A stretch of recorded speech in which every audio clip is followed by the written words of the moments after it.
that were helping me begin the Order of the Blue Star, the name of the organization that I founded back in 1988.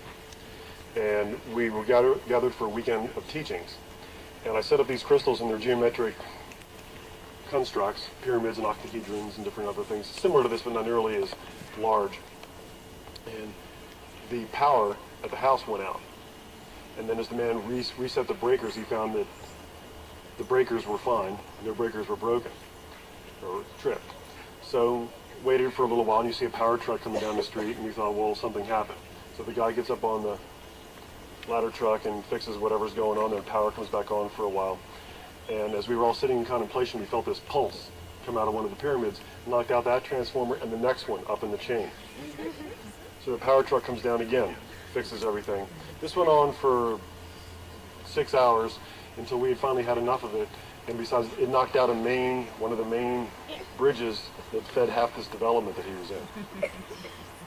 So I took down one of the devices, and as soon as we did, it was like everyone could just breathe really easy again. You could just feel the energy break up, begin to dissipate. So the crystals, in conjunction with geometry, have a tremendous presence, tremendous dynamic all to themselves. And when we not learn, but just pay attention, you can play and enjoy these things and really enhance the quality of your life. So anyway, these first two pyramids, Mr. Light and Mr. Sound's pyramid, they're built out of copper tubing, and the copper tubing is not special copper tubing. You can just buy it at the hardware store. The angles and everything are all just constructed on mathematical formulas, and each of these pyramids are built at 51.3 degrees according to the base angles of the Great Pyramid. That's the exact replica of the base angles of the Great Pyramid. The reason for that is the higher the angle, the less balanced the energy becomes. When you isolate the 51.3 degree angle configuration, it gives you a full spectrum energy through all the different chakras, you could say. Physical energy, psychological energy, psychic energy, spiritual energy. It's a full mix. It's a balance of everything. The higher the angles become, the more spiritual the energy is, and it becomes imbalanced for long periods of time. Even just more than a few hours, it becomes imbalanced. And as the angles close, when it becomes fatter, squattier you could say, then it becomes more physical, and you begin to isolate energies away from the higher centers. So these two pyramids are built on set up on what's called downshoots of energy. All over this piece of property, all over the world, there are upshoots and downshoots of energy. They look to me like heat waves rising up out of the ground, heat waves descending down into the earth, all over the place. These are the things that the Masons of old, the Freemasons out throughout Europe, built all of the main churches and gathering places according to the configurations of these upshoots and downshoots which run through streams called ley lines all over the planet. There are primary ley lines and then there are secondary ley lines. What we're dealing with here are secondary ley lines that come through the earth and they come right up and then go right back down again. These two main pyramids, Mr. Light's and Mr. Sound's four-sided pyramid, the four-sided configuration lends itself to acting like a capacitor in electronics, in that the capacitor will charge itself until it's fully charged, and then it will discharge. And then it will charge again, and then discharge. Charge, and then discharge. Both of these pyramids will have a slightly out-of-phase pulse with each other as the energy rushes down into where they're placed. As I see the energy just through the air just going down in, that's where I pop the pyramid, because it's a nice place to just fill up. As both of these fill up, they'll begin to pulse energy out through the apex into whatever's the strongest suction, you could say, whatever's going to draw the most. Okay? So these downshoots are charging, and they're just going to pulse out energy in their own rhythm, in their own tempo, different from each other, slightly out of phase, you could say. And the three-sided pyramid here is what's called a transmitter pyramid. This is on an upshoot of energy. There's a tremendous upshoot here. Just by standing here, I hope you've taken the time to stand here for a moment, putting your jewelry and just being there. Just by being there, you feel like your energy is just being lifted right up, just right up. So I want to work with that naturally occurring effect, placing the three-sided pyramid there, which acts as a transmitter, sending energy out through the apex. Okay? And then to refract that energy, much like a prism refracts light in your kitchen window. You know, you can play with a prism and refract sunlight. I built that octahedron, which is sort of like a squatted double pyramid. The octahedron has very specific chambers in it.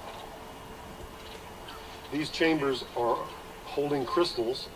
These crystals I have turned and adjusted them so that they have a particular phasing to them. So now imagine that octahedron with the crystal skull as its main key is like a large prism that's going to refract that light, that energy, the dynamic that's accumulated and sent from these pyramids into the transmitter. And then what happens is, because of the very specific angles of that transmitter pyramid and because of the octahedron, it's going to be sent out through the top at a specific trajectory.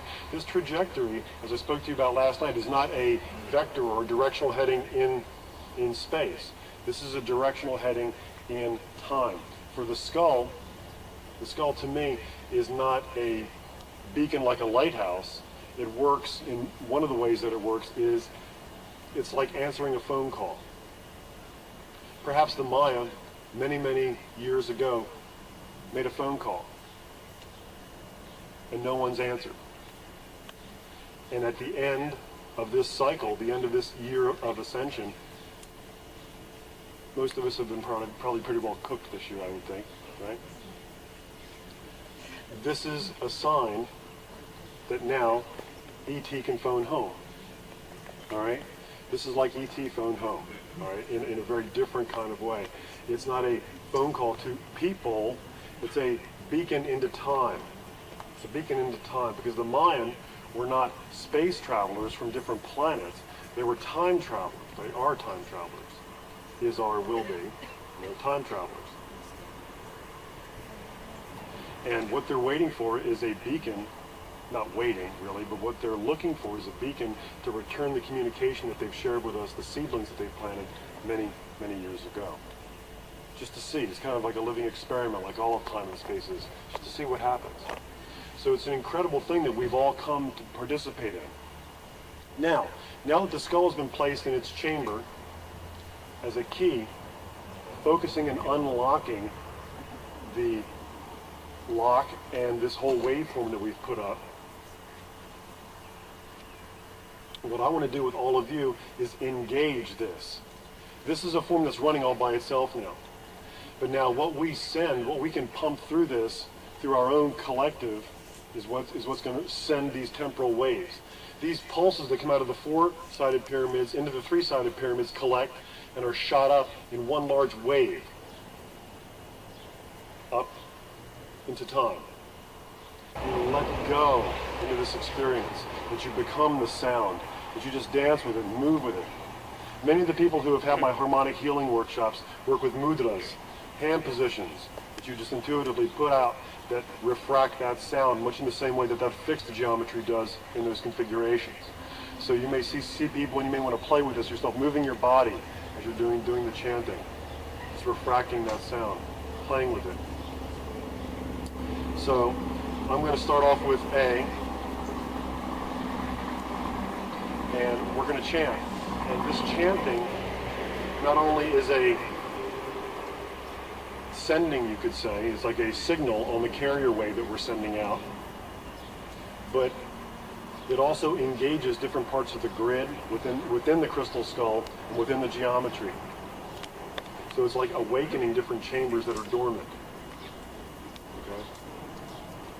So, now that everyone is totally in mastery of everything that I've been talking about here, I think the best thing to do is not think about it at all anymore. And I'm going to go here and play.